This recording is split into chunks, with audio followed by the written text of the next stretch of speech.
اور آخری امت کی بات سن لو، آپ پر عذاب آ رہا ہے اس طرح، تو پانی کا اتنا سیلاب آئے کہ پوری دنیا ہی ختم ہو جائے، ایک بندہ بھی نہ بچے۔ زلزلے آتے ہیں مگر ایسا زلزلہ نہیں ہے کہ پوری قوم کا نام ہی مٹ جائے، ایسا نہیں ہوا۔ کیوں؟ آیت کریمہ گزری ہے، قاری صاحب نے تلاوت کی ہے، آپ نے سنی ہے، ما کان اللہ لیعذبہم وانت فیہم، اے محبوب جب تک آپ ان میں تشریف فرما،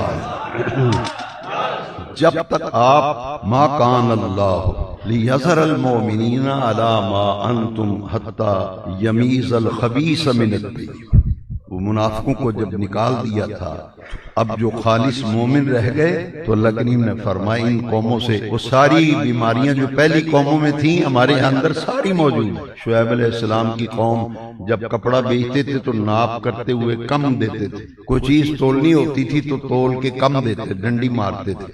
قوم لوط دوسری قوموں کی جو حرکتیں تھیں، حضرت صالح علیہ السلام کی قوم ہود، وہ ساری بیماریاں، وہ ساری کیفیتیں اعمال ہمارے اندر موجود ہیں مگر عذاب نہیں آ رہا۔ کیوں؟ ما کان اللہ لیعذبہم وانت فیہم، محبوب جب تک آپ ان میں موجود ہیں، تشریف فرما ہیں، اللہ ان کو عذاب نہیں دے گا۔ تو ہم اپنی حرکتوں کے باوجود بچے ہوئے ہیں تو یہ سب تمہارا کرم ہے آقا، یہ سب تمہارا کہ بات اب تک بنی ہوئی ہے۔